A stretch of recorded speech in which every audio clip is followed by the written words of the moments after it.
यक्ष प्रश्न. यक्ष युधिष्ठिरला म्हणाला, तुझा भाऊ अर्जुन यानं आपला जीव वाचवण्यासाठी लढण्याचा प्रयत्न केला. आपल्या बाणांनी मला ठार करण्याची धमकी त्यानं दिली. त्याच्याकडे असलेली दिव्य अस्त्र त्यानं माझ्यावर फेकली, पण त्याचा माझ्यावर काही परिणाम झाला नाही. मी त्याला माझ्या प्रश्नांची उत्तरं द्यायला सांगितली, पण त्यानं नकार देऊन तो पाणी प्याला आणि मरून पडला. तुझी नम्रता पाहून मी प्रसन्न झालो आहे. मी तुला नीतिशास्त्रावरचे काही प्रश्न विचारणार आहे, त्याची उत्तरं तू दे. युधिष्ठिर म्हणाला, मला मान्य आहे. मग प्रश्नोत्तरे सुरू झाली. सूर्य. प्रश्न. सूर्य कोणामुळे उगवतो? उत्तर. ब्रह्मामुळे सूर्य उगवतो. प्रश्न. माणसाला खरा स्नेही कोण? माणसाचा खरा स्नेही कोण? उत्तर. स्थिर बुद्धी हाच माणसाचा खरा स्नेही. प्रश्न. या स्थिर बुद्धीची प्राप्ती कशी होते? उत्तर. वडीलधाऱ्यांची सेवा केल्यानं बौद्धिक समृद्धी लाभते. प्रश्न. ब्राह्मणांना पवित्र का मानतात? उत्तर. कारण ते वेदांचा अभ्यास करतात. प्रश्न. ब्राह्मणांना दैवी का मानलं जात नाही? उत्तर. कारण ब्राह्मण हे मर्त्य असतात. प्रश्न. मर्त्य असल्यामुळे ब्राह्मण दैवी ठरत नाहीत, मग क्षत्रियांचं काय?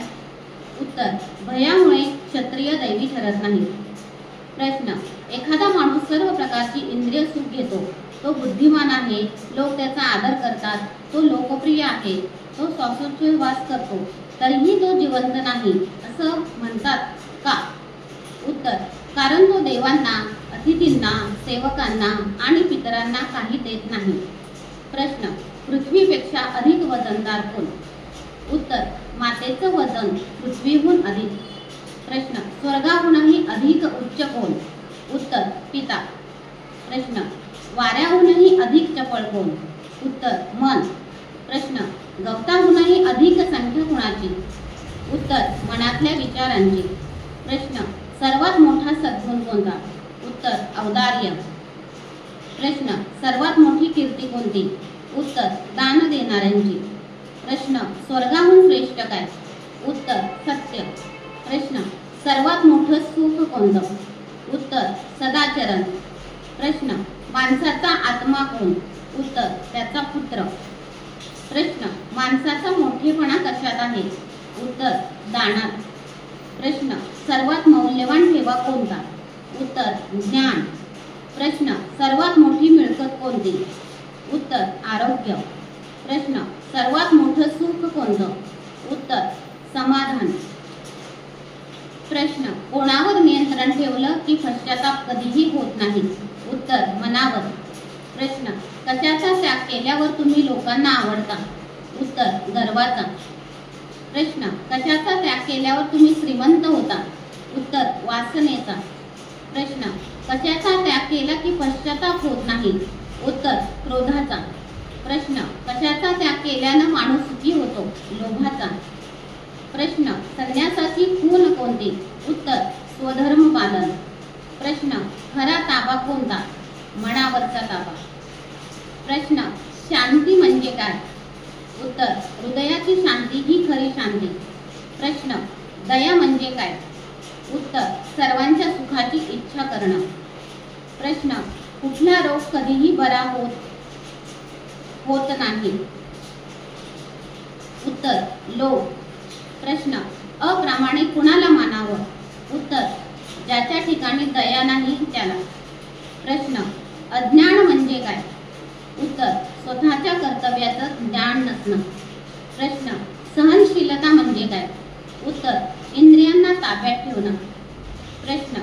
खरं स्नान किंवा प्रक्षालन कोणतं? उत्तर. मनाची अस्वच्छता दूर करणं. प्रश्न. माणूस ब्राह्मण कशामुळे होतो? आचरणामुळे, जन्मामुळे, अध्ययनामुळे का विद्वत्तेमुळे? उत्तर. जन्म, अध्ययन, विद्वत्ता यापैकी कशानेही माणूस ब्राह्मण होत नाही. आचरणामुळे माणूस ब्राह्मण होतो. ज्याचं आचरण निर्दोष तो माणूस निर्दोष असतो. दुराचरणामुळे माणसाची कायमची अपकीर्ती होते. माणसाचं वर्तन जर योग्य नसेल तर ब्राह्मण होण्यासाठी वेदांचा अभ्यास उपयोगी पडत नाही. प्रश्न. जो विवेकानं वागतो त्याला काय मिळतं? उत्तर. तो त्याची इच्छा धरतो ते मिळतं. प्रश्न, खूप मित्र असणाऱ्या माणसाला काय मिळतं? उत्तर, तो समाधानानं जगतो. प्रश्न, या जगातली सर्वात आश्चर्यकारक गोष्ट कोणती? उत्तर, मोजता येणार नाहीत इतकी माणसं दररोज मरणाच्या मंदिरात प्रवेश करीत असतात. हे दृश्य पाहूनही मागं उरलेली माणसं आपण इथे कायम राहणार आहोत, आपण अमर आहोत असा विश्वास बाळगतात. यापेक्षा आश्चर्यकारक असं काही असू शकतं काय? प्रश्न, सन्मार्ग कोणता? उत्तर, युक्तिवाद कोणत्याही निष्कर्षाकडे नेत नाही. एका श्रुतीच्या अर्थापेक्षा दुसऱ्या श्रुतीचा अर्थ वेगळा असतो. त्याचं मत अचूक मानावं असा एकही ऋषी नाही. धर्म आणि कर्तव्य यांच्याबद्दलचं सत्य गुहेत दडलेलं असतं आणि म्हणून ज्याच्यावरून थोर माणसं चालत गेली आहेत तोच सन्मार्ग मानावा. प्रश्न, सर्व प्रकारची संपत्ती ज्याच्याकडे आहे असा माणूस कोण? उत्तर, जो माणूस आवड आणि नावड, सुख आणि दुःख, भूत आणि भविष्य या गोष्टी समान मानतो त्याच्याकडे सर्व प्रकारची संपत्ती आहे असं मानावं. ही उत्तरे ऐकून यक्ष युधिष्ठिरला म्हणाला, तू दिलेली उत्तर ऐकून मी प्रसन्न झालो आहे. या जगातला तू सर्वात शहाणा आणि सद्गुणी माणूस आहेस. माझी प्रसन्नता व्यक्त करण्यासाठी मी तुला एक वर देईन. तुझ्या कोणत्याही एका भावाला जिवंत करून मी तुला परत देतो. यासाठी कोणत्या भावाची निवड करायची ते ठरवण्याचं स्वातंत्र्य देतो. त्यासाठी तुला आहे. हे ऐकून युधिष्ठिर यक्षाला म्हणाला, कृपा करून माझा श्यामल, तरुण, देखणा भाऊ नकुल याला परत जिवंत करून पाठव. युधिष्ठिराने नकुलची निवड केलेली पाहून यक्ष थक्क झाला. तो युधिष्ठिरला म्हणाला, मला तुझं आश्चर्य वाटतं. भीम तुला आवडतो हे मला ठाऊक आहे. युद्धात विजय मिळवण्यासाठी तू अर्जुनावर अवलंबून आहेस. गेली काही वर्ष तो या विजयाचीच तयारी करतो आहे. भीम आणि अर्जुन यांची निवड तू का केली नाहीस? धृतराष्ट्राच्या सर्व पुत्रांना भीमानं ठार केलं असतं. शक्तिमान शरीर आणि जबरदस्त क्रोध असलेला भीम तुला प्रिय आहे. जिवंत करण्यासाठी तू भीमाचं नाव का सुचवलं नाहीस? अर्जुनाचं का नाही? नकुलाचं नाव तू का नाही सुचवलंस? युधिष्ठिर म्हणाला, धर्मापासून ढळण्यापेक्षा मी मरण पत्करणं पसंत करीन. मी धर्मापासून कदापि ढळणार नाही. हे जगाला कळावं अशी माझी इच्छा आहे. कुंती आणि माद्री या माझ्या पित्याच्या 2 भार्या होत्या. त्या दोघींचेही पुत्र जगावेत अशी माझी इच्छा आहे. मी कुंतीचा पुत्र आणि नकुल माद्रीचा पुत्र आहे. या माझ्या दोन्ही मातांवर माझं सारखंच प्रेम आहे. एकीचं हृदय दुःखी आणि दुसरीचं आनंदी असं मी करणार नाही आणि म्हणून माझ्या भावांपैकी नकुल हा जिवंत झाला पाहिजे. युधिष्ठिरची उदात्तता पाहून यक्ष अतिशय प्रसन्न झाला आणि तो म्हणाला, तू थोर आहेस. तुझ्यासारखा दुसरा माणूस कधीही आणि कोठेही मला दिसणार नाही. तुझ्या सगळ्या भावांना मी जिवंत करतो. ज्या क्षणी तो हे बोलला त्या क्षणी गाढ झोपेतून जागे व्हावे तसे त्याचे 4ही भाऊ उठून उभे राहिले. त्यांची तहान, भूक आणि थकवा नाहीसा झाला होता. युधिष्ठिराने आपल्या भावांना पुन्हा पुन्हा आलिंगन दिले. त्याच्या डोळ्यातून अश्रू वाहू लागले. तो यक्षाच्या पाया पडला आणि म्हणाला, यक्ष देवा, तू कोण आहेस हे जाणून घेण्याची माझी इच्छा आहे. तू यक्ष नाहीस. धर्माच्या बारीक सारीक छटा कुठलाही यक्ष जाणत नाही. तू त्या जाणतोस. तू स्वर्गलोकातला कोणी देव असला पाहिजेस. आम्हाला प्रिय असा तू कोणीतरी आहेस. कदाचित तू आमचा पिता पंडू असावास. तू कोणीही असं, पण तू जो आहेस तसा प्रकट हो. तू कोण आहेस ते जाणून घ्यायला मी अतिशय उत्सुक आहे. आपले भीतीदायक वृक्ष यक्षाने टाकून दिले आणि आपल्या मूळ नैसर्गिक रूपात तो प्रकट झाला. त्याने युधिष्ठिराकडे हसून पाहिले आणि तो म्हणाला, मी तुझा पिता धर्म आहे. मला तुला भेटून तुझ्याशी बोलायचं होतं. मी तुझ्यावर प्रसन्न झालो आहे. या तुझ्या भावाबरोबर तू हे जग जिंकलंस, पण तू त्याआधीच माझं राज्य जिंकून घेतलं आहेस. न्यायबुद्धी हे ते माझं राज्य आहे. तू जे जिंकलं आहेस त्याच्यासमोर या पृथ्वीवरचे सर्व विजय क्षुल्लक आहेत. तुझं महान नाव लोक सदैव स्मरतील. कलियुगात जे कोणी तुझं नाव उच्चारतील ते मला प्रिय होतील. ही महानता 4 नावांनाच लाभली आहे. निषधराज नर तुझं नाव, श्रीरामाची पत्नी सीता आणि चौथं नाव आहे तुम्हाला सर्वांना प्रिय असलेल्या कृष्णाचं। ब्राह्मणांच्या झोपडीतून चोरीला गेलेल्या अरणी या काटक्या मी चोरल्या होत्या। तू या सरोवराकडे यावंस अशी माझी इच्छा होती। तू त्या अरणी आता त्या ब्राह्मणाला देऊ शकतोस। मी तुला आणखीन एक वर देतो। तुझा 12 वर्षाचा वनवास संपला आहे। शेवटचं आणि अत्यंत कठीण वर्ष आता आलं आहे। तुझ्या सर्वांच्या अंगावर धर्माचं चिरखत आहे। माझी तुझ्यावर कृपा असल्यामुळं मी तुम्हाला आश्वासन देतो की अज्ञातवासाच्या शेवटच्या वर्षात तुम्हाला कोणीही ओळखणार नाही। अज्ञातवासाच्या काळात तुम्हाला इच्छा होईल तिथं तुम्ही जाऊ शकता। तुम्ही कोण आहात हे कोणीही ओळखू शकणार नाही। युधिष्ठिरला अनावर आनंद झाला। तो आपल्या पित्याला भेटला होता। तो त्याच्या पाया पडला आणि त्यांच्या पायांचे त्याने पुन्हा पुन्हा चुंबन घेतले। त्याने आपल्या पित्याच्या पायावर डोके ठेवले तेव्हा त्याला रडू आवरेना। तो त्यांना म्हणाला, प्रभो, मला आयुष्याचं दुसरं काही नको आहे। तुमच्या दिव्य रूपाचं दर्शन मला झालं। मी माझ्या पित्याला पाहिलं। तुम्ही दिलेले सगळे वर मी कृतज्ञतापूर्वक स्वीकारेन। पण हे धर्मदेवा, तुझ्याकडून आणखीन एक वर मला हवा आहे। धर्म म्हणाले, तुला हवा तो वर माग, मी तो देईन। युधिष्ठिर म्हणाला, धर्मदेवा, मी माझ्या 6 भयंकर शत्रूंवर युद्धात विजय मिळवावा असं मला वर द्या। मोह, क्रोध, लोभ, डसवाद, औद्धत्य मिळवावा आणि असूया हे ते शत्रू आहेत। माझं मन सदैव सत्याला धरून राहील। हा वर मला द्या। याशिवाय या जगात मला कोणीही नको आहे। धर्माने स्मित केले आणि तो युधिष्ठिरला म्हणाला, वत्सा, जे तुझ्याजवळ आहे तेच तुला देण्याची गरज नाही।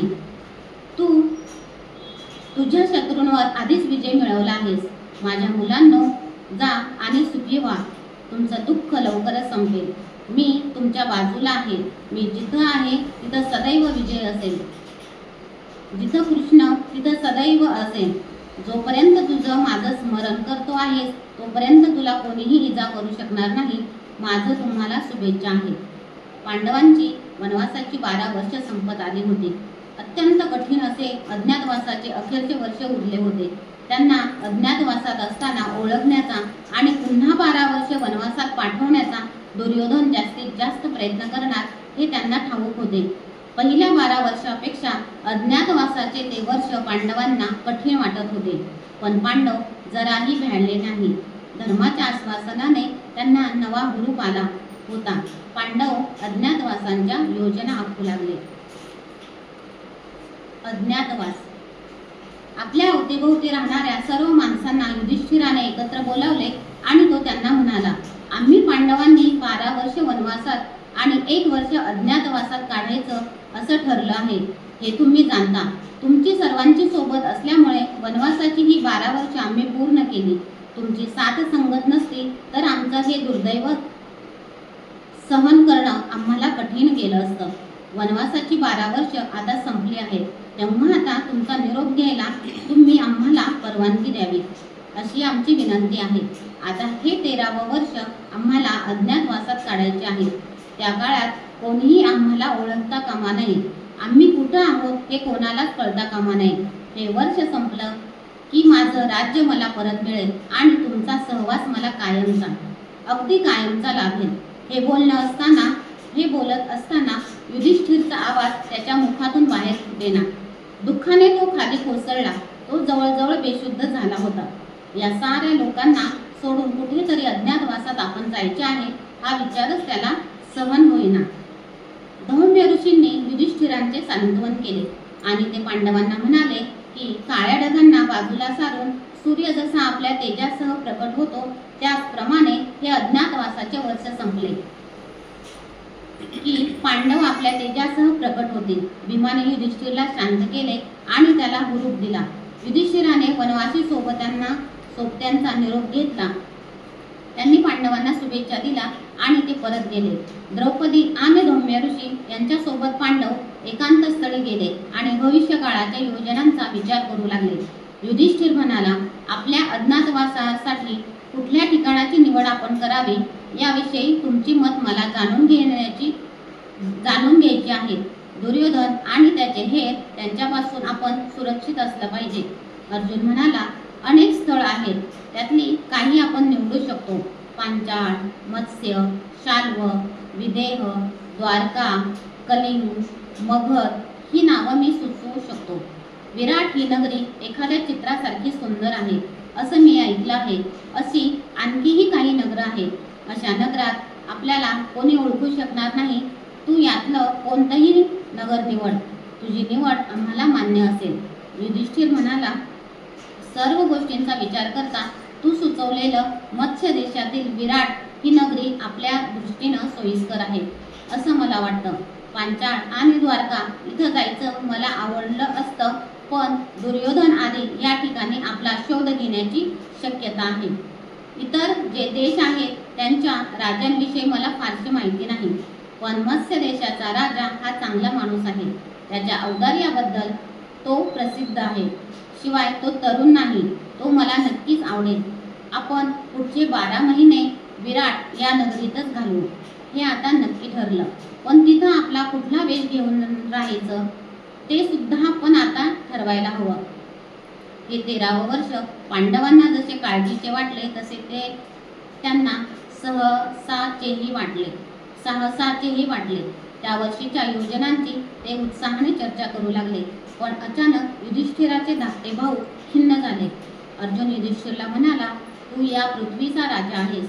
वनवासातल्या 12 वर्ष तुला कोणाचीही आज्ञा पाळावी लागली नाही. तू कोणाच्याही आज्ञेखाली कसा राहू शकशील? कुठल्याही राजाचा मांडलिक तू कसा राहू होशील? तू कुठल्याही धन्याचा चाकर असता कामा नये. मला ही कल्पनाही सहन होत नाही. युधिष्ठिराने स्मित केले आणि अर्जुनाचा हात आपल्या हातात घेतला. त्याने अर्जुनाचे डोळे हळूवार पुसले आणि तो म्हणाला, अर्जुना, दुःखी होऊ नकोस. मी कुणाचाही अपमान सहन करणार नाही. मी राजाचा दरबारी नव्हे, राजाचा मित्र होईन. माझं ऐक. मी राजाकडे जाईन आणि माझं नाव कंक आहे असं त्याला सांगेन. या जगात ज्याला फारसा रस राहिलेला नाही अशा माणसाला शोभतील अशी वस्त्र मी परिधान करीन. वेद आणि तत्वज्ञान यांचं माझं ज्ञान सखोल आहे असं मी त्याला सांगेन. तुळशीच्या आणि स्फटिकांच्या माळा मी माझ्या गळ्यात घालीन आणि सारा दिवस मी जपमाळ ओढीत बसेन. मी द्यूत खेळण्यात प्रवीण आहे असंही मी त्याला सांगेन. इथे युधिष्ठिरांचा चेहरा मिश्किल स्मिताने उजळला. त्यांच्याकडे पाहणाऱ्या भीमाकडे त्याने पाहिले आणि त्यानंतर भूमीकडे नजर वळवली. लज्जेची भावना त्याच्या चेहऱ्यावर उमटली. युधिष्ठिर पुढे म्हणाला, मी सारा दिवस त्याच्या सहवासात राहीन. माझे हे 12 महिने आनंदात जातील असं मला वाटतं आहे.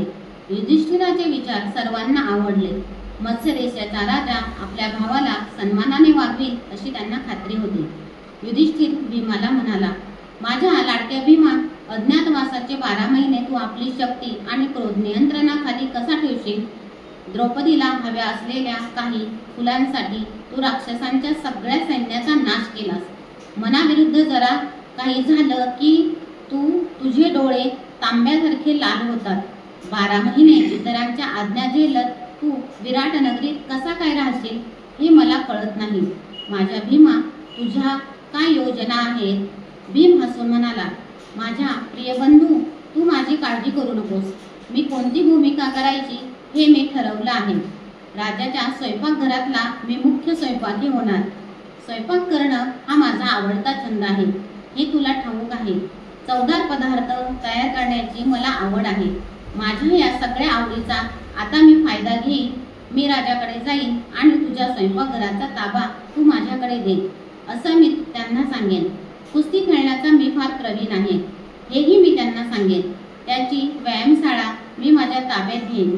कुस्तीची कला मी तरुण मुलांना शिकवेन. राजाला हे आवडेल याची खात्री मला आहे. मी पूर्वी कुठं काम केलं आहे असं त्यानं विचारलं तर मी सांगेन की मी युधिष्ठिराच्या स्वयंपाकघरात काम केलं आहे. युधिष्ठिर आता वनवासात असल्यानं मला इतरत्र काम करणं शोधणं भाग पडलं आहे. मत्स्य देशाचा राजा हा युधिष्ठिरासारखाच आहे असं मी ऐकल्यामुळे त्यांच्यासारखे काम करण्याची माझी इच्छा आहे. माझ्या सांगण्यावर त्यांचा विश्वास बसेल अशी माझी खात्री आहे. माझं नाव बल्व आहे असं मी सांगेन. युधिष्ठिर अर्जुनाला म्हणाला, माझ्या प्रिय अर्जुना, तुझ्या काय योजना आहेत? आपलं शौर्य लपून एखाद्या लाचार सेवकासारखा तू कसा वागू शकशील हे मला कळत नाही. माझ्यामुळे तुम्हाला हा त्रास भोगावा लागतो आहे, त्याचं मला वाईट वाटतं. अर्जुन म्हणाला, माझा बदललेला वेश कोणता असेल याचा विचार मी आधीच करून ठेवला आहे. उर्वशीनं दिलेला शाप तुला आठवत असेलच. 1 वर्षासाठी तो शाप मला भोगावा लागणार असं इंद्रानं मला सांगितलं आहे. यावर्षी तो उपयुक्त ठरेल असंही मला सांगितलं आहे. सव्यसाची असल्यानं माझ्या दोन्ही खांद्यावर गट्टे आहेत हे सगळ्यांना ठाऊक आहे. त्याच्यामुळे मी ओळखला जाता कामा नये. बायका घालतात तसा पोलका मी घातला तरच हे गट्टे मी झाकू शकेल. मी लांब केस ठेवीन, कारण त्यांची माझे रुंद खांदे झाकले जातील. नाचणं, गाणं, वाद्य वाजवणं या कला मला उत्तम येतात आणि या कला मी उत्तम शिकवू शकतो असंही मी राजाला सांगेन. राजाला मी असंही सांगेन की तुझ्या जनान खाण्यातल्या स्त्रियांना या कला मी शिकवेन. उर्वशीच्या शापामुळे 1 वर्ष माझ्या पुरुषत्व राहणार नसल्यामुळे जनान खाण्यात माझी नेमणूक करण्यात राजाच्या मनात कसलीही कुशंका असणार नाही. माझं नाव बृहन्नडा आहे असं मी सांगेन. युधिष्ठिरानं नकुलाकडे पाहिले आणि तो म्हणाला, माझ्या प्रिय वत्सा, माझ्या देखण्या नकुला, तुझं सौंदर्य आणि तुझा रुबाब तू लपवणार कसा? तू अतिशय संवेदनशील आहेस. तू चटकन दुखावला जातोस. ही सेवकाची भूमिका तू कितपत निभावू शकशील? नकुलाने स्मित केले आणि तो म्हणाला, माझ्या प्रिय बंधू, अश्वांना शिक्षण देण्याचे कलेनं मी निपुण आहे हे तुला ठाऊक आहे. त्यांना वश कसं करून घ्यायचं हे मी जाणतो. मी सांगितलेलं ते ऐकतात. मला हवं ते मी त्यांच्याकडून करून घेत असतो. हे माझं कौशल्य राजाला मी दाखवून देईन. आपल्या अश्वशाळेत तो मला काम करून देईन. राजाचे घोडे माझ्या ताब्यात असतील. माझं नाव ग्रांथिक आहे असं मी सांगेन. युधिष्ठिरानं शेवटी सहदेवाला बोलावलं आणि तो त्याला म्हणाला, सहदेवा, माझ्या वत्सा, तू बृहस्पतीहून बुद्धिमान आहेस. शुक्राचार्याहून तू राजकारणात चतुर आहेस. 5 पांडवात सर्वात शहाणा तूच आहेस. तू सर्वज्ञ आहेस. तुझ्याशी तुलना होऊ शकेल असा अन्य कोणी नाही. आमच्या मातेचा तू लाडका आहेस. आम्ही हस्तिनापूर सोडून निघालो तेव्हा तू भेटणार नाहीस याचं तिला अतिशय दुःख झालं. एक सामान्य माणसाचा सेवक म्हणून तुला मी असं काम करू द्यावं. माझ्या सहदेवा, तुझ्या काय योजना आहेत? सहदेवानं हलके स्मित केले आणि तो म्हणाला, बंधुराज, मी आता लहान बाळ राहिलेलो नाही. माझ्या भावा इतका चतुराईनं मी राजाला हाताळू शकेन. माझं गायीविषयीचं ज्ञान मी राजाला दाखवून देईन. विराट हा असा राजा आहे. मी गोधन हीच माझी मोठी संपत्ती आहे. माझा भाऊ जसा घोड्यांना हाताळू शकतो तसा मी गायी बैलांना हाताळू शकतो. माझं नाव स्तनदीपाल आहे असं मी सांगेन. युधिष्ठिरानं द्रौपदीकडे पाहिले. तुझ्या मनात कोणत्या योजना आहेत हा प्रश्न तिला विचारताना तो दुःखी झाला आणि म्हणाला, द्रौपदी, तू आम्हाला आमच्या प्राणाहूनही अधिक प्रिय आहेस. तू आमच्या मातेचीही लाडकी आहेस. तू अतिशय नाजूक आहेस. तू कष्ट कसे करू शकशील? तू काय करणार आहेस? तुझी आणि तुझ्या संवेदनशील स्वभावाची मला फार काळजी वाटते. आधीच तू खूप त्रास सहन केला आहेस. असेच आणखीन 12 महिने तुला काढायचे आहेत. मला सांग, तू काय करणार आहेस? द्रौपदीने त्यांच्याकडे पाहून प्रेमळ स्मित केले आणि ती म्हणाली, महाराज, तुम्ही अस्वस्थ का होता? या जगाचे राजे असलेले तुम्ही जर सेवकाची हलकी कामं करू शकता. भीम, जो तुझ्याशिवाय कोणाचीही आज्ञा मानत नाही, तो जर राजाच्या स्वयंपाकघरात काम करतो. इंद्रालाही आव्हान देणारा जगातला सर्वश्रेष्ठ धनुर्धर माझा अर्जुन जर नाचगाणी करण्याचं काम करतो. श्यामल, देखना, नकुल जर घोड्यांच्या शाळेत काम करतो. बुद्धिमान आणि कुलीन सहदेव गोशाळेत काम करतो. तर अज्ञातवासातले हे 12 महिने सुरक्षित आणि लवकर जावे यासाठी मी जे लहानसं माझं काम माझ्या वाटेला येईल ते मी करू नये काय? माझं नाव सेरंध्री आहे असं मी सांगेन. मी राणीला सांगेन की स्त्रियांना नटवण्याच्या कामात मी प्रवीण आहे. मी राणीला सांगेन की निरनिराळ्या प्रकारच्या 100 केशरचना मी करू शकते. फुलांचे तऱ्हातऱ्हांचे हार मी गुंफू शकते आणि मी तिला दाखवून देईन की तिच्या अंगाला लावण्यासाठी तऱ्हातऱ्हाचे सुगंध माझ्याकडे आहे. माझ्यातली ही सगळी कौशल्य माहीत झाल्यानंतर मला आपल्यासोबत राहण्याची संधी राणी कधीही नाकारू शकणार नाही. मी माझी काळजी घेईन. आपण विराट नगरीत जाऊया. या सगळ्या योजना ऐकून युधिष्ठिर खुश झाला. नवे साहस करायला त्यांचे मन उत्सुक झाले. पांडवांनी द्वैतवन सोडले आणि ते काम्यक वनात गेले. तिथून ते यमुनेच्या तीरावर पोहोचले. वाटेत अनेक सुंदर वने आणि उद्याने त्यांनी पाहिली. मत्स्य देशाच्या सीमेवर ते पोहोचले. तिथे त्यांनी धौम्य ऋषींचा निरोप घेतला. युधिष्ठिर म्हणाला, तुम्ही पांचाळ देशात द्रुपदांच्या दरबारात जा. आम्ही कुठं आहोत हे द्रुपदालाही सांगू नका.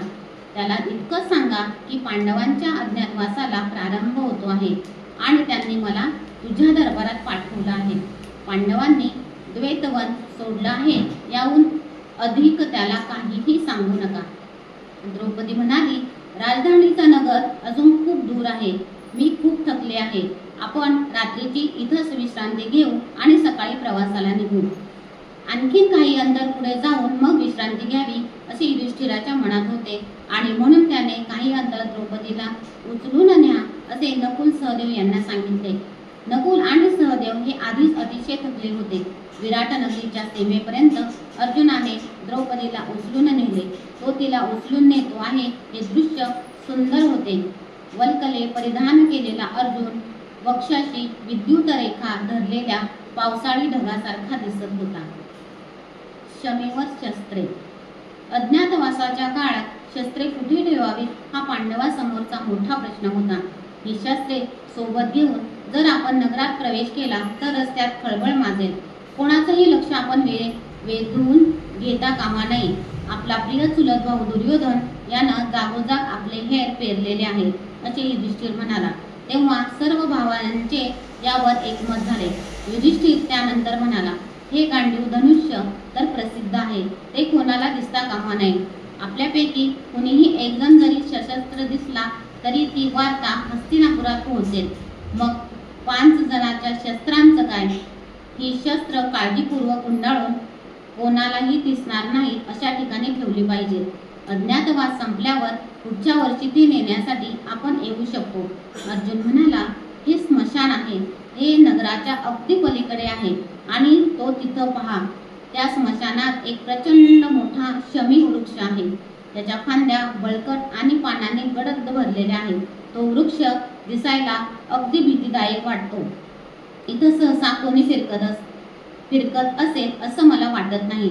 आपण ही शस्त्र कातड्यात अशी गुंडाळू की बघणाऱ्याला ते प्रेतच गुंडाळून ठेवलं आहे असं वाटलं पाहिजे.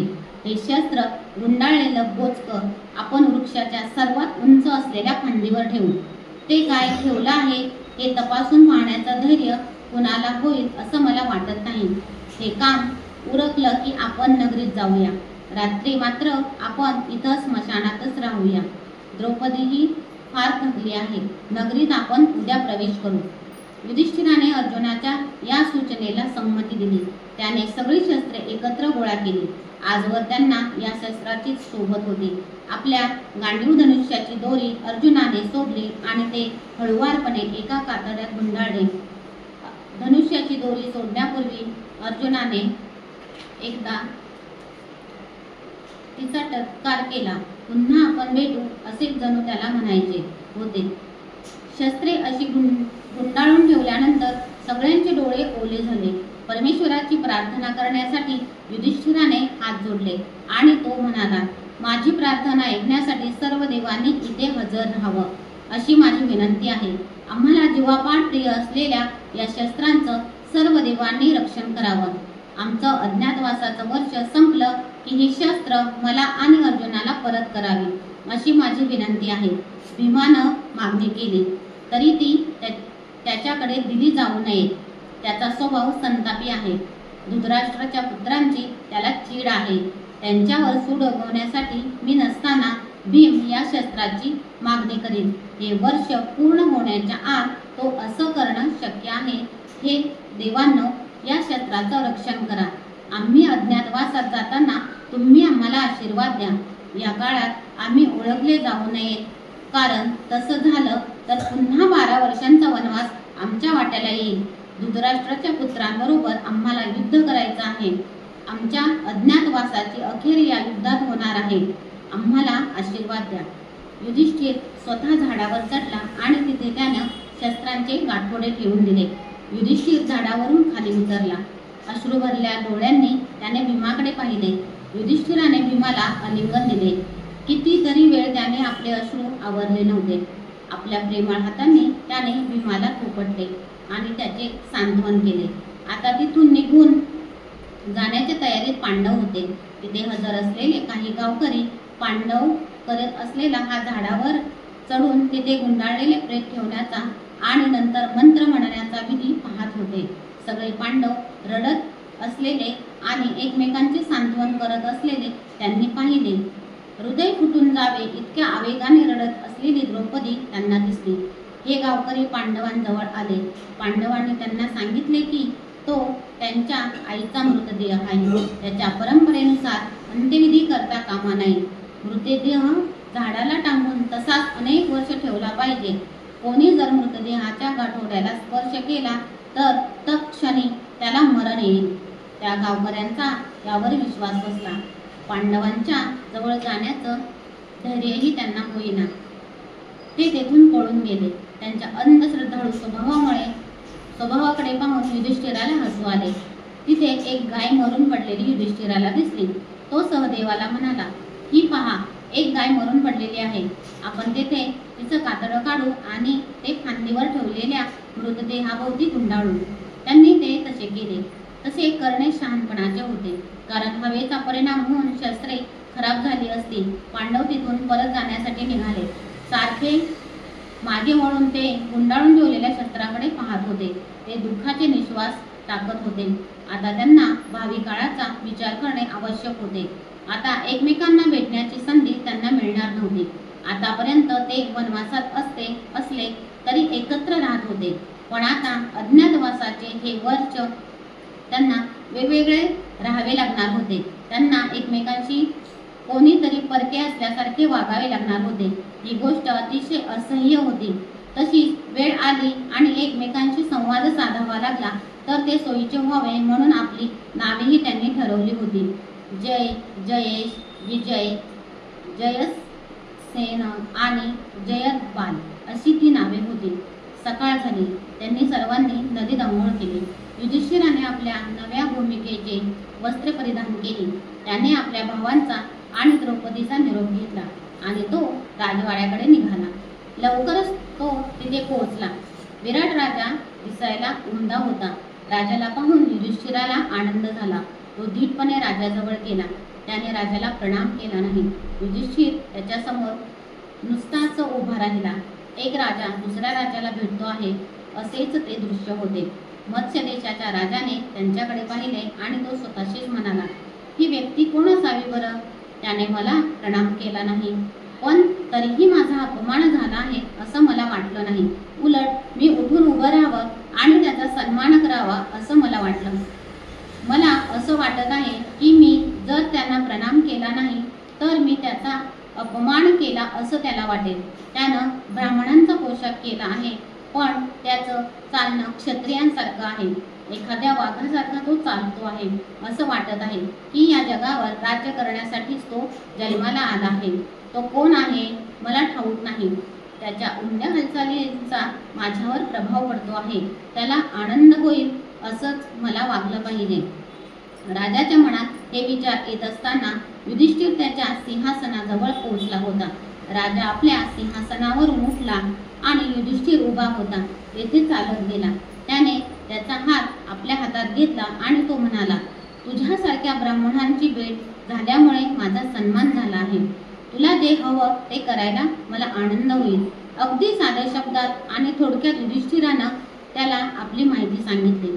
युधिष्ठिराला असत्य बोलायचे नव्हते, पण सत्य लपवायचे होते.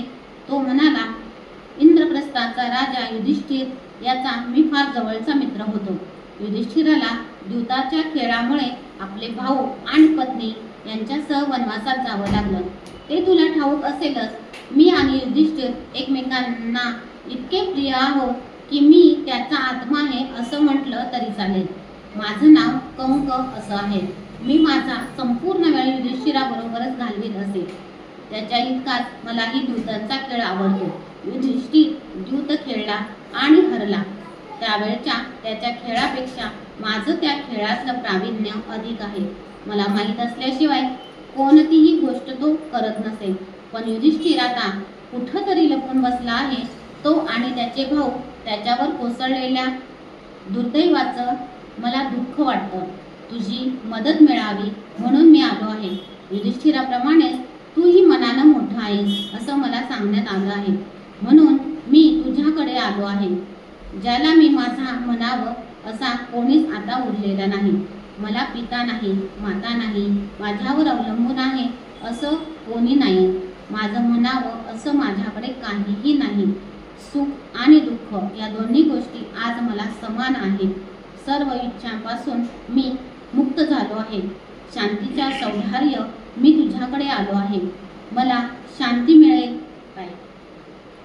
युधिष्ठिराच्या बोलण्यामागची प्रतिष्ठा जाणून राजा विराट प्रभावित झाला.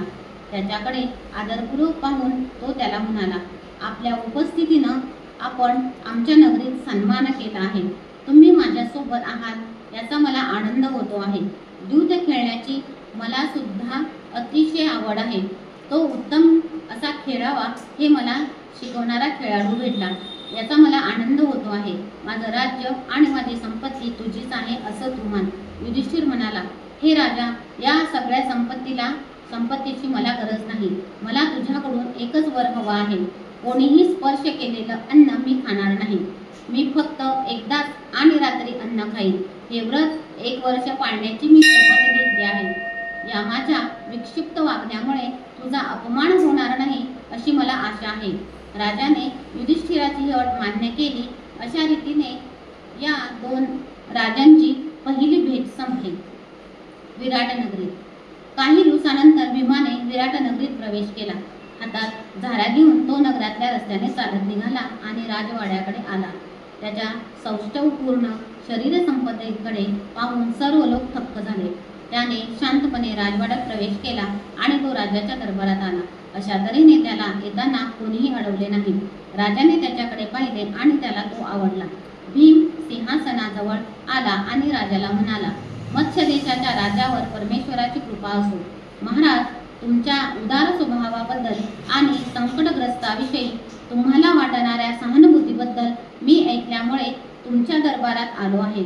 मी उत्तम स्वयंपाकी आहे. आत्मस्तुती करणं योग्य नव्हे हे मला ठाऊक आहे. पण ती करण्याशिवाय माझा इलाजच नाही. कारण माझी शिफारस करणारं कोणीही नाही. मी 1000 चवदार पदार्थ शिजवू शकतो. तुमच्यासाठी मनाजोगता स्वयंपाक करण्याची तुम्ही मला संधी दिली तर मी आभारी होईल. राजाने त्यांच्याकडे पाहिले आणि तो म्हणाला, जी सेवा करण्याची संधी तू माझ्याकडे मागतो आहेस त्याहून फारच वरच्या दर्जाचा तू दिसतो आहेस. तू कोणीतरी वेश बदललेला राजपुत्र आहेस असं मला वाटतं आहे. हत्तीवर आणि किंवा रथावर बसलेल्या सैन्याला आज्ञा देणाऱ्या सेनापतीचीच भूमिका तुला योग्य ठरेल. तरुण मुला, तू स्वयंपाक्यासारखा दिसत नाहीस. भीम मिश्किलपणे हसला आणि म्हणाला, महाराज, आपण म्हणता ते बरोबर आहे. मी व्यवसायानं बल्लव किंवा स्वयंपाकी नाही. मी कुस्तीगीर पहिलवान आहे. जगातल्या कुठल्याही कुस्तीगीराचा मी पराभव करू शकतो. स्वयंपाक हा माझा छंद आहे. या छंदामुळे जेव्हा स्वयंपाक करण्याची संधी मिळते तेव्हा मला अतिशय आनंद होतो. तुमची व्यायामशाळाही मी उत्तम प्रकारे सांभाळेन. तरुण मुलांना त्यांचं शरीर सामर्थ्यवान करण्यासाठी मी उत्तम व्यायाम शिकवेन. तुमच्या स्वयंपाकघरात स्वयंपाकाचंही कमी काम करेन. राजा म्हणाला, अतिशय देखणं असं तुझं व्यक्तिमत्व आहे. तू माझ्या सेवेत आलास याचा मला आनंद होतो आहे. तू नसताच स्वयंपाकी राहणार नाहीस. माझ्या स्वयंपाकघराची सर्व व्यवस्था तू हुकमतीखाली असेल. स्वयंपाकघराची देखरेख तू कर आणि इतर स्वयंपाकी तुझ्या हाताखाली शिकतील हे तू पहा. माझ्या व्यायामशाळेचाही प्रमुख तूच असशील. तू माझ्या सेवेत आहेस याचा मला आनंद आहे. भीम म्हणाला, महाराज, आपल्या या दयाळू शब्दाबद्दल मी आपला ऋणी आहे. माझं नाव बल्लव असं आहे. मी ताबडतोब माझ्या कामावर रुजू होतो. लपण्याची जागा मिळवण्यात दोघे पांडव यशस्वी झाले. युधिष्ठिर हजर असल्यामुळे विराटाच्या दरबाराला एक नवी झळाळी आली. आवडीचे काम मिळाल्यामुळे भीमही आनंदात होता. अर्जुनाने विराटाच्या दरबारात प्रवेश केला. त्याने वाढलेले लांब केस त्याचे खांदे झाकून टाकत होते. पोवळ्याच्या आणि मोत्यांच्या माळा त्याने आपल्या गळ्यात घातल्या होत्या.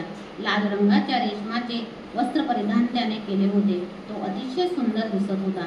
त्याच्या अंगावरची स्त्रीची वस्त्रे त्याचे शरीर वैभव झाकून टाकत होती आणि झाकून टाकीत नव्हतीही. ग्रहणकालात चंद्र दिसतो तसा तो दिसत होता. अर्जुन सरळ विराटाच्या सिंहासनाकडे गेला आणि म्हणाला, माझं नाव बृहन्नळा. मी नर्तिका आहे. स्त्रीनं शिकाव्यात अशा सर्व ललित कलांत मी प्रवीण आहे. फुलांच्या तऱ्हातऱ्हांच्या वेण्या माझ्यासारखा कोणीही करू शकत नाही. संगीत आणि नृत्य या दोन्ही कला मी एका गंधर्वाकडून शिकले आहे.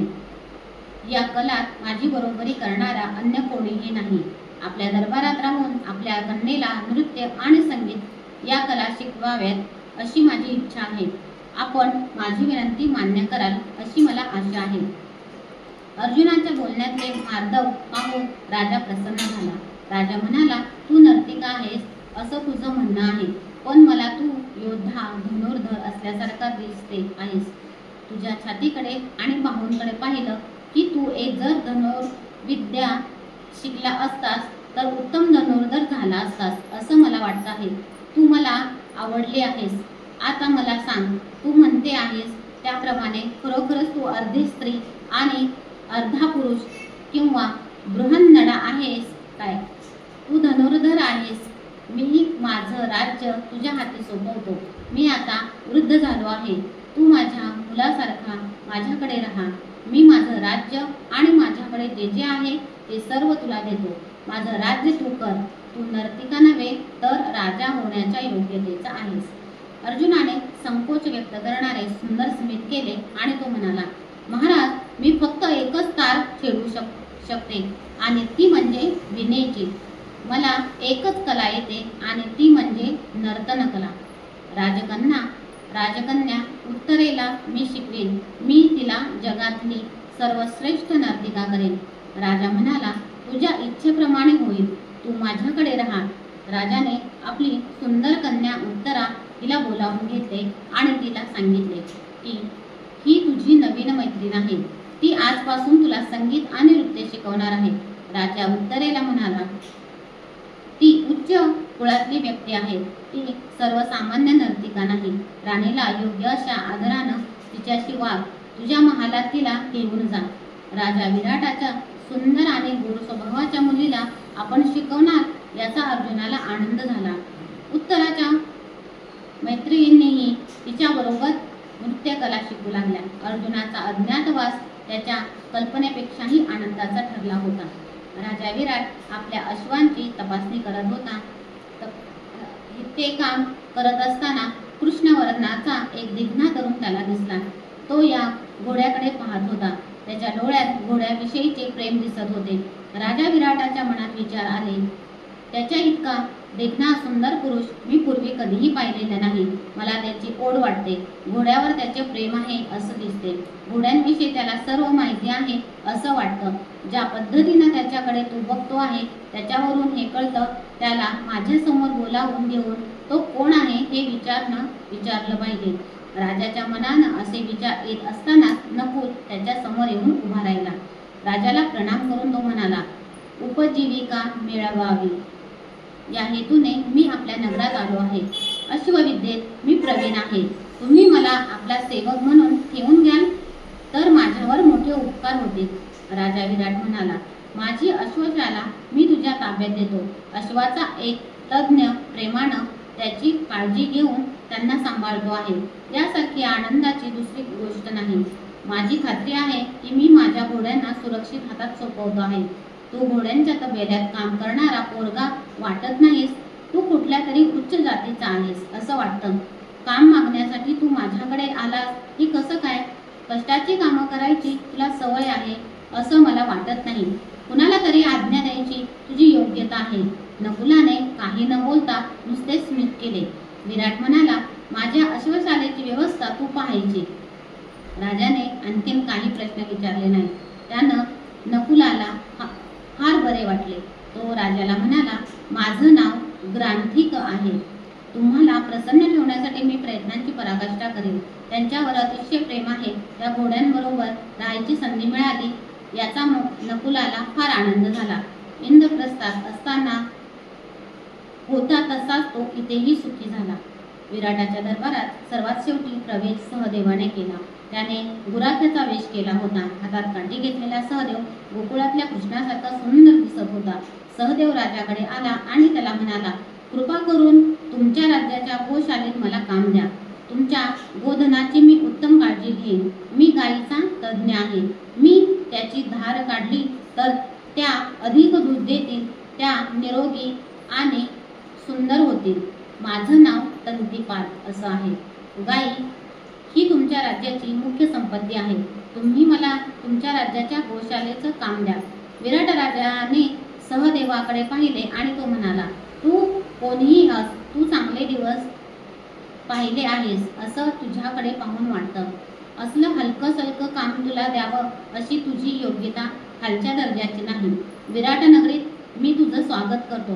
कुठल्याही याचकाला मी नकार देत नाही.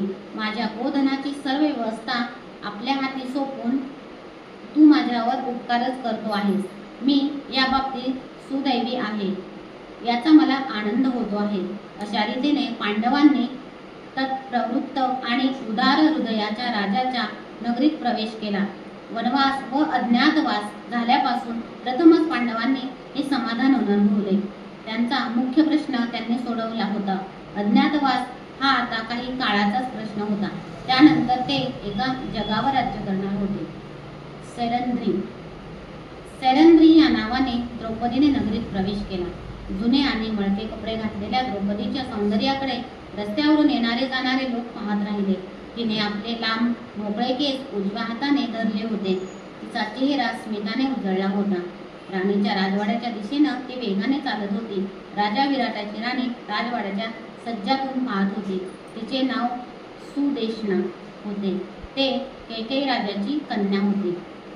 द्रौपदीचे सौंदर्य आणि तिचे व्यक्तिमत्व जाणून तीही तिच्याकडे पाहत राहिली होती. द्रौपदीच्या ओठातले स्मित नाहीसे झाल्याचे तिला दिसले. रस्त्यावरचे लोक द्रौपदीच्या मागून हसत चालले होते.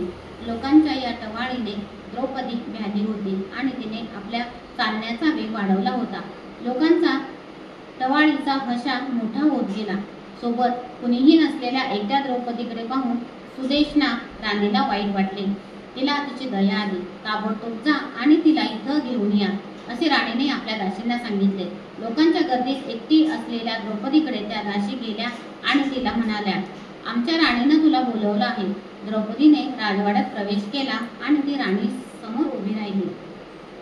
आपले लांब सडक मोकळे केस द्रौपदीने अजूनही हातात धरले होते. आता तिने त्याचे वेटोळे करून पाठीशी धरले. राणी आपल्या आसनावरून उठून उभी राहिल्याने तिला दिसले. रस्त्यावरच्या टवाळकीच्या अनुभवाने भ्यालेली द्रौपदी थरथर कापत होती. ती अपमानित झाली होती. तिचे भ्यालेले डोळे पाहून सुदेशना राणीला खूप वाईट वाटले. तिने द्रौपदीचा हात आपल्या हातात घेतला आणि तिला आपल्या बाजूला बसवले. तिने द्रौपदीला विचारले, तू इतकी सुंदर आहेस, तू अशी एकटी कशी? तू अविवाहित कशी? अजून एखादा पुरुष तुझ्या प्रेमात कसा नाही पडला? तो आपल्याला आवरू कसा शकला? तू आमच्या नगरीत का आलीस? तू कुठून आलीस? द्रौपदी म्हणाली, राणी, मी उपजीविका शोधण्यासाठी तुझ्याकडे आले. माझं नाव सैरंध्री. मी प्रसाधनाच्या कलेत प्रवीण आहे. पांडवांची राणी द्रौपदी हिची मी दासी होते.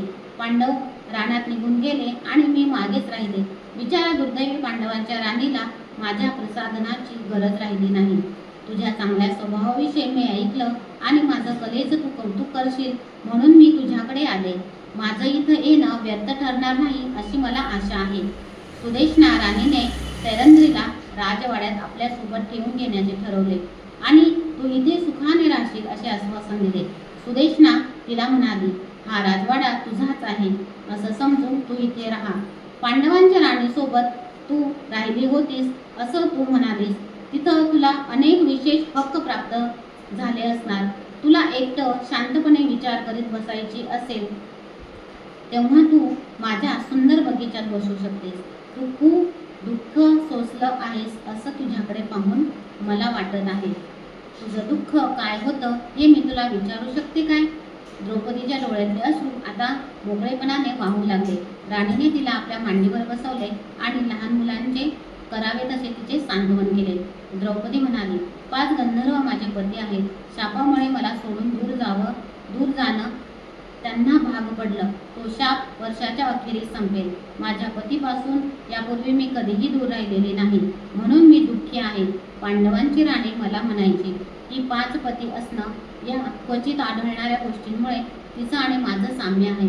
माझे हे काळोखाचे दिवस वर्षभरात संपतील याची मला खात्री आहे. तुझ्या रूपानं मला आई आणि बहीण या दोघींचा लाभ झाला आहे. काही क्षण सुदेशना काहीही बोलली नाही. नंतर ती म्हणाली, मला फक्त एकच गोष्ट सांगायची आहे. एका गोष्टीचा माझ्या मनात त्रास होतो आहे. राजाला माझ्या पतीला स्त्री सौंदर्याचा फार मोह पडतो. तो जर तुझ्या प्रेमात पडला तर काय? द्रौपदी म्हणाली, त्याची काळजी तू करू नकोस. राजाला मला पाहायची संधी देऊन तू माझ्यावर दाखवलेल्या दयेचा मी दुरुपयोग करणार नाही. मी आतल्या खोल्यातच राहीन. कोणीही मला पाहू शकणार नाही. माझा अपमान करणाऱ्याला माझे पती ठार करतील. ज्यामुळे मला दुःख होईल असं काहीही घडणार नाही याची काळजी मी घेईन. तू माझ्यावर विश्वास ठेव. द्रौपदीच्या प्रेमळ आणि कोमल शब्दांनी सुदेशनाच्या हृदयाला स्पर्श केला. द्रौपदी म्हणाली, माझ्या फक्त 2च विनंत्या आहेत. टाकलेलं अन्न मी खाणार नाही आणि कुणाचेही पाय मी दाबून देणार नाही. ही कामं मी केलेली माझ्या पतींना आवडणार नाही. राणी तिला म्हणाली की यापैकी कुठलेही काम तिला करावे लागणार नाही. कुस्त्यांची स्पर्धा. पांडवांची राणी द्रौपदी राणीच्या महालात फुलांच्या वेण्या गुंफीत बसले. युधिष्ठिर विराटांचा मित्र बनला. भीम स्वयंपाकी, अर्जुन नृत्यकलेची शिक्षिका, नकुल अश्व शाळेत आणि सहदेव गोशाळेत काम करणारे चाकर बनले. दैवगती गहन आहे हेच खरे. ज्यांची कल्पनाही करता येऊ नये अशा तऱ्हेने ती आपला खेळ खेळते. पण आश्चर्याची गोष्ट अशी की पांडव सुखात होते आणि द्रौपदीही आनंदात होती. राजा विराट उदार हृदयाचा होता आणि त्याची पत्नीही तशीच होती. सुंदर विराट नगरीत पांडव आपला काळ आनंदाने घालवत होते. वनवासाची 12 वर्षे सरली. अज्ञातवासाच्या 1 वर्षातले 3 महिने संपले होते. आता फक्त 9 महिनेच उरले होते. पांडवांच्या अज्ञातवासाच्या विराट नगरीतील 4थ्या महिन्यात शंकर पूजेचा मोठा उत्सव नगरात सुरू झाला होता. कुस्त्यांची स्पर्धा हे या उत्सवातले एक मोठे आकर्षक होते. आपले कौशल्य दाखवण्यासाठी सगळ्या जगातले कुस्तीगीर या स्पर्धेत उतरले होते. अतिशय प्रेक्षणीय अशा या स्पर्धा होत्या. राजा विराट आपल्या सर्व लव्याजम्यासहित कुस्त्यांच्या या स्पर्धा पाहत बसला होता. परदेशातून आलेल्या एका कुस्तीगीर मल्लाने या स्पर्धेत भाग घेतला होता. विराट नगरीतील सर्व कुस्तीगीर मल्लांचा त्याने पराभव केला. कुस्तीच्या आखाड्यांच्या मध्यभागी तो उभा राहिला आणि मोठ्या आवाजात म्हणाला, जगातला सर्वश्रेष्ठ कुस्तीगीर मल्ल मीच आहे. मला आव्हान देईल असा दुसरा मल्ल या जगात नाही. वाघ आणि सिंह यापेक्षाही माझी ताकद मोठी आहे. आत्मप्रशंसेची त्याची ही उद्धट बडबड असह्य होती. विराट नगरीतल्या मल्लांनी राजाच्या वाट्याला निराशाच आणली. राजा म्हणाला, या परदेशी कुस्तीगीराचं आव्हान स्वीकारेल असा एकही मल्ल माझ्या राज्यात नाही काय? त्याला धडा शिकवेल असा आपल्या राज्यात कोणी नाही. युधिष्ठिर राजाच्या बाजूला बसला होता. तो म्हणाला, इंद्रप्रस्थ नगरीत मी राजा युधिष्ठिराबरोबर असताना एक कुस्तीगीर मल्ल पाहिला. मी त्याचं तंत्र पाहिलं आहे. या परदेशी मल्लाचा तो नक्की पराभव करेल. सुदैवाची गोष्ट अशी की या क्षणी हा मल्ल या राजवाड्यातच आहे. तो तुझ्या राज्यातल्या व्यायामशाळेची व्यवस्था पाहतो आहे. राजा, तू त्याला बोलावून घे. माझी खात्री आहे की तो या परदेशी मल्लाला माती चालेल. युधिष्ठिराची ही सूचना ऐकून राजा विराट अगदी खुश झाला. विराटाची कीर्ती सावरणारा राज्यात कोणीतरी आहे हे कळून राजाला आनंद झाला. त्याने भीमाला बोलावून घेतलं. विराट म्हणाला, बल्लवा, कंक मला म्हणतो आहे की त्यानं तुला पांडवांच्या इंद्रप्रस्थ नगरीत कुस्ती खेळताना पाहिलं आहे. या परदेशी मल्लाचा तू कुस्तीनं पराभव करू शकशील असं त्यांना वाटत आहे. कृपा करून मला सांग, या बढाईखोर मल्लाचा तू पराभव करू शकशील काय? भीमाने आखाड्याच्या मध्यभागी उभा असलेल्या त्या परदेशी मल्लाला पाहिले. भीम त्याचे आव्हान सहज स्वीकारू शकला असता, पण तसे करण्याचा आड त्याचा अज्ञातवास येत होता. कुस्ती खेळण्याच्या तंत्रावरून आपण भीम आहोत हे ओळखले जाण्याची भीती त्याला वाटत होती. पण आता राजानेच त्याला बोलावणे पाठवले होते, आणि तेही त्याचा भाऊ युधिष्ठिर त्याच्या सूचनेवरून. भावानेच त्याचे नाव सुचवले असल्यामुळे त्या परदेशी मल्लाशी कुस्ती खेळण्यास भीम तयार झाला. भीमराजा विराटाला म्हणाला, महाराज, मी या माणसाशी कुस्ती खेळेन आणि अगदी नक्की त्याचा पराभव करेन. माझी कुस्ती खेळण्याच्या पद्धतीची राजा युधिष्ठिर नेहमी प्रशंसा करीत असे. मी बराच काळ आपल्या सेवेत आहे. आपण मोठ्या ममतेनं मला वागवलं आहे. आपल्या प्रेमाची आणि दयाची मी या निमित्तानं मी लहानशी परतफेड करण्याचा प्रयत्न करेन. शंकराच्या कृपेनं या माणसाचा मी पराभव करेन आणि मत्स्य देशाची कीर्ती गाजत ठेवेन. भीमाने मल्लयुद्धाची तयारी केली. कुस्तीगीरांचे घट्ट कपडे घालून त्याने क्रुद्ध चित्त्यासारखा कुस्तीच्या आखाड्यात प्रवेश केला. प्रेक्षकांची उत्सुकता अगदी शिकेला पोहोचली होती. सगळीकडून ते मोठमोठ्याने घोषणा देत होते. कुस्ती सुरू झाली. सिंहासारखी गर्जना करत भीम हल्ला करीत होता. भीती वाटावी अशी ती लढत होती. आपली सगळी शक्ती एकवटून भीम लढत होता. कुस्ती जिंकून त्याला राजाला प्रसन्न करायचे होते आणि आपल्या भावाचा शब्द खाली पडू द्यायचा नव्हता. क्रीडाप्रेमी युधिष्ठिरला या परदेशी मल्लाचे आव्हान न स्वीकारताच परत जाऊ द्यायचे नव्हते. त्यासाठीच त्याने भीमाला कुस्ती खेळण्याची सूचना दिली होती. आपले नाव आणि कीर्ती जपणे आता भीमाच्या हाती होते. हे दोन्ही मल्ल एकमेकांवर आदळणाऱ्या प्रचंड पर्जन्य मेघासारखे दिसत होते. सगळे प्रेक्षक आपल्या आसनांना खिळून बसले होते. ते इतके एकाग्र झाले होते की त्यांच्या घोषणाही बंद झाल्या होत्या. कुस्तीची अशी लढत प्रेक्षकांनी पूर्वी कधीही पाहिली नव्हती. भीमाने त्या परदेशी मल्लाला उचलला आणि हवेत चाकासारखा गरगर फिरवला. तो मल्ल बेशुद्ध झाला. भीमाने त्याला भूमीवर आदळला आणि त्याला ठार केला. भीमाची ताकद पाहून राजा अतिशय खुश झाला. जगातल्या अजूनपर्यंत तरी सर्वश्रेष्ठ ठरलेल्या मल्लाला आमच्या नगरीतल्या मल्लाने ठार केले याचा विलक्षण अभिमान लोकांना वाटला. विराट राजाला भीम आवडत होताच, पण या घटनेनंतर राजाने भीमावरचे प्रेम अधिकच वाढले. पांडव अज्ञातवासाचे हे शेवटचे वर्ष मोठ्या आनंदाने घालवत होते. ते वातावरणच असे सुखाचे होते. बऱ्याच काळानंतर त्यांनी अशी शांती अनुभवली होती. गेली काही वर्ष त्यांनी इतका अन्याय आणि वाईट वागणूक सोसली होती की विराट राजाचे प्रेम म्हणजे आपल्या दुःखालेल्या हृदयावर लावले गेलेले वेदनाशामक औषधी मलम आहे असे त्यांना वाटले. महिने भराभर उलटत होते. 10 महिने बघता बघता 10 दिवसांसारखे उडून गेले. आपण आनंदात असलो की काळ भरभर निघून जातो असे वाटते, पण आपण दुःखात असलो की काळ रेंगाळतो आहे असे वाटते. 12 वर्षाचा वनवास पांडवांना प्रदीर्घ वाटला होता. हा वनवास संपल्यानंतरचे अज्ञातवासाचे समोर असलेले 13वे वर्ष पांडवांना भयकारक वाटत होते. हे 13वे वर्ष अतिशय कठीण जाणार असे पांडवांना वाटले होते, पण प्रत्यक्षात तेच सर्वात सुखाचे वर्ष ठरल्याचा अनुभव पांडवांना येत होता. राधेयाचे स्वप्न. पूर्वी एकदा युधिष्ठिरला भेटण्यासाठी लोमांस पृथ्वीवर आले होते. तेव्हा ते खास त्याच्याचसाठी असलेला इंद्राचा निरोप घेऊन आले होते.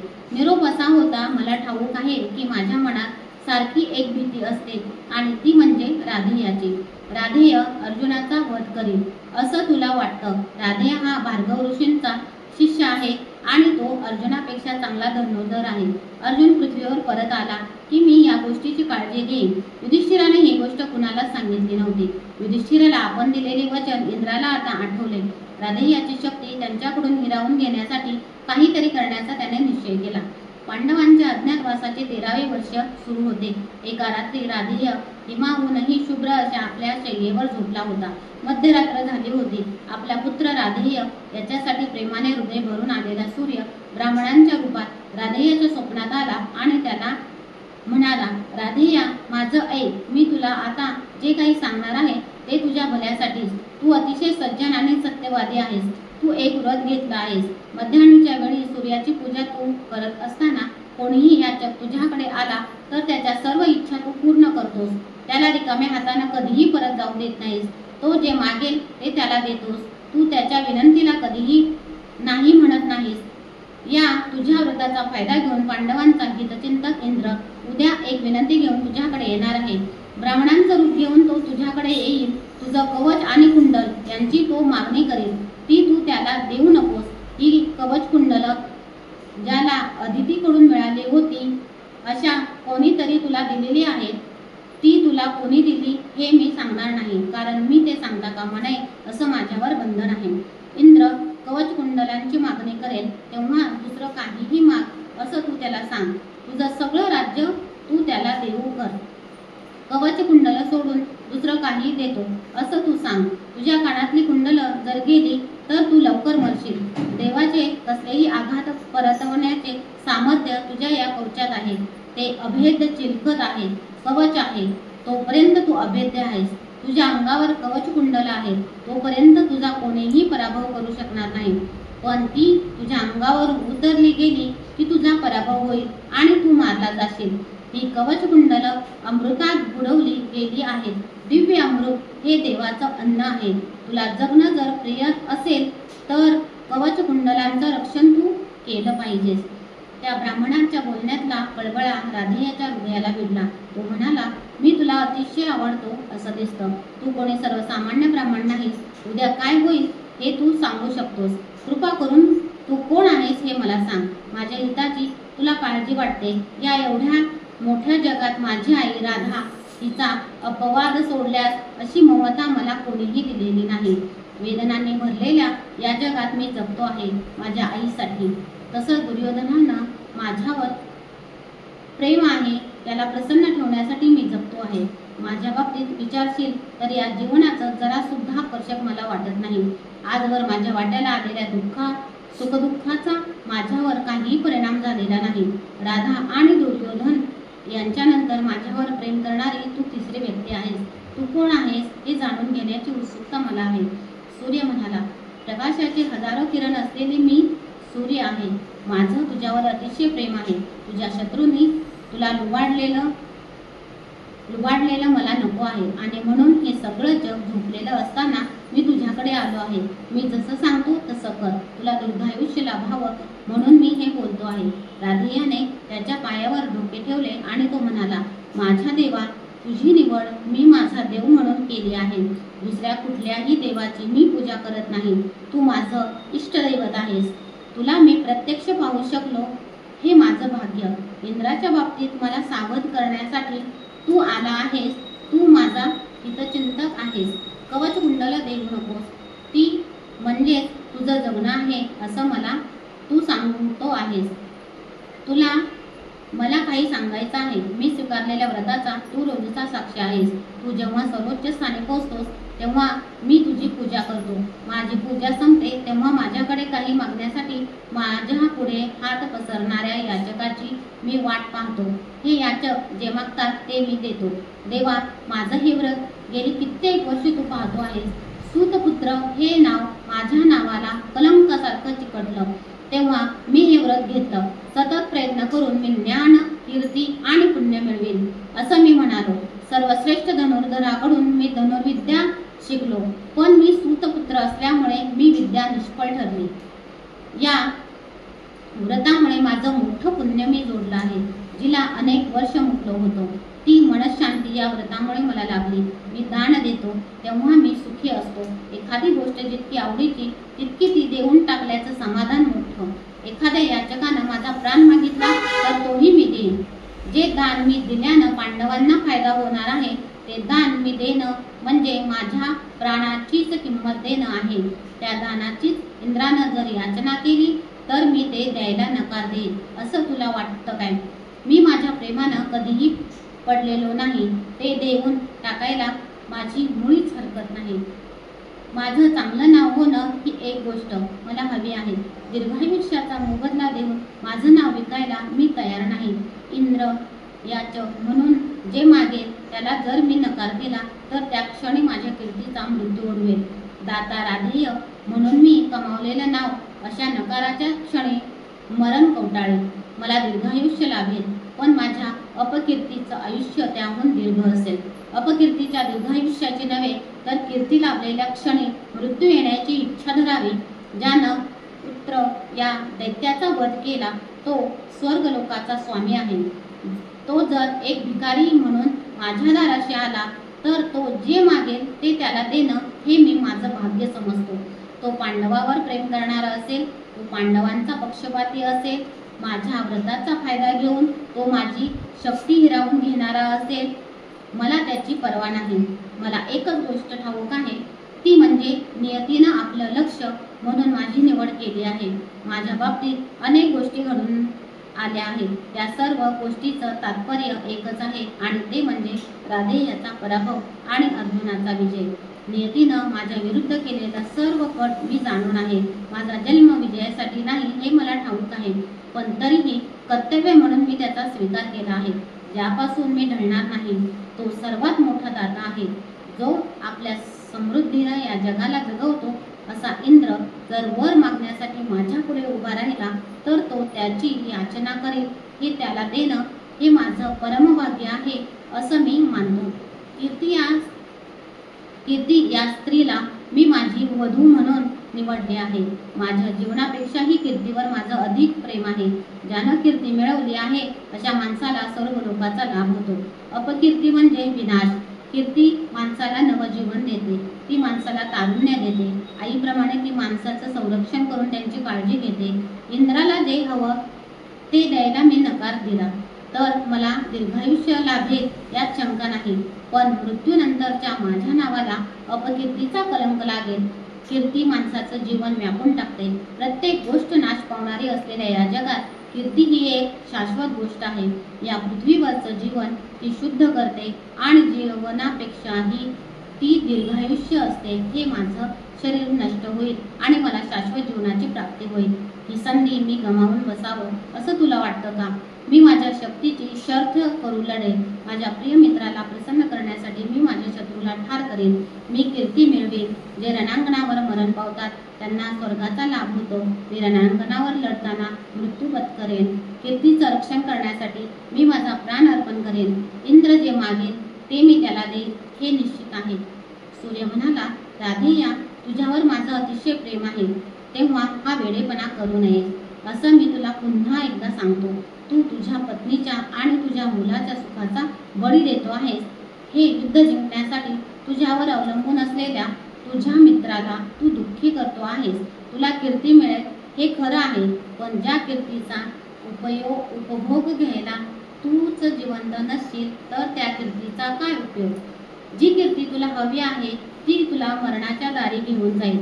तुझ्या शरीराची राख झाल्यानंतर तुझी ही राख उरेल. तिला तू मिळवलेल्या कीर्तीचा उपयोग काय? तुझ्यावर प्रशंसेचा वर्षाव होईल, पण ती ऐकायला तू इथं नसशील. तू माझ्यावर नेहमीच प्रेम केलं आहेस. माझंही तुझ्यावर प्रेम आहे. आपल्या या प्रेमासाठी एक गोष्ट मी तुझ्याकडे मागतो. तुला प्रिय असलेलं हे तुझं जीवन तू पांडवांना देऊन टाकू नकोस. तुझा मृत्यू जवळ आला आहे या कल्पनेनं मी असा अस्वस्थ का होतो आहे हे मी तुला सांगू शकेल, पण मला ते सांगता येणार नाही. तुझ्यावरच्या प्रेमामुळे एका देवानं तुला ही कवचकुंडल दिली आहे, त्याचा तू त्याग करू नकोस. इतकंच मी सांगेन. राधेया, अर्जुनाचा वध करणं ही एकच तुझी आकांक्षा आहे. तुझ्या अंगात कवचकुंडल असतील तरच ते शक्य आहे. कवचकुंडल जर असतील तर तू जिंकला जाशील. कवचकुंडल आहेत तोपर्यंत इंद्र आणि रुद्र किंवा विष्णू हेही तुझा पराभव करू शकणार नाही. अर्जुनाचा वध करण्याची तुझी आकांक्षा जर तुला पूर्ण करायची असेल तर उद्या इंद्राच्या याचनेला तू होकार देता कामा नयेस.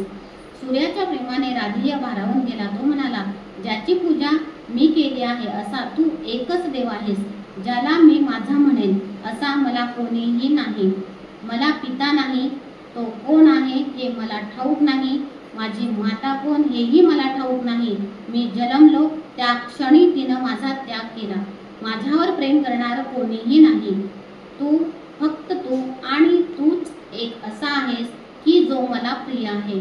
माझ्यावर तुझं प्रेम असल्यामुळे मला सावध करण्यासाठी तू आलास. तू स्वतःशी म्हणालास, राधेया माझा भक्त, त्याला मरणाचा धोका आहे, मला त्याचं रक्षण केलं पाहिजे. तुझ्या दयेची परतफेड कशी करावी हे मला कळत नाही. तू प्रसन्न व्हावास यासाठी मी काहीही करेन, पण असं असूनही तुझी आज्ञा मी पाळू शकत नाही. मी तुझ्याकडे क्षमेची भीक मागतो. भयाचा अनुभव मी कधीही घेतलेला नाही, मरणाचं भय मला कधीही वाटलेलं नाही, पण एका गोष्टीची मात्र मला भीती वाटते, ती म्हणजे असत्य. मी स्वतःशी खोटं वागू शकत नाही. मी जे व्रत घेतलं आहे त्यापासून मी ढळणार नाही. याच काला कधीही विन्मुख पाठवणार नाही. हे ते व्रत आहे. माझे प्राण कोणी मागितले तरी हरकत नाही. उद्या इंद्र जे मागेल ते मला दिलंच पाहिजे. तुझ्या प्रेमळ हातांनी मला आशीर्वाद दे, कृपा कर आणि मला शाश्वत कीर्ती दे. सूर्य म्हणाला, सदाचरणाच्या मार्गावरून तुला कोणीही ढळवू शकत नाही. मरण स्वीकारेन, पण धर्माच्या नावावरून ढळणार नाही. अशा युधिष्ठिराहूनही तू श्रेष्ठ आहेस. मला तुझा अभिमान वाटतो. इंद्राला कवच आणि कुंडल याचं दान केल्यानंतर त्यानं जर तुला वर माग असं सांगितलं, तू त्याची वाशवी शक्ती माग. तुझ्या कवच कुंडलांची थोडीशी भरपाई त्यामुळे होईल. राधेयाच्या स्वप्नातून सूर्य अंतर्धान पावला. राधेय झोपेतून जागा झाला आणि उरलेली रात्र जे स्वप्न पाहिले त्याचा विचार करत राहिला. त्याला झोप येईना. पाठ होण्याची तो वाट पाहत राहिला.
शांति शांति शांति.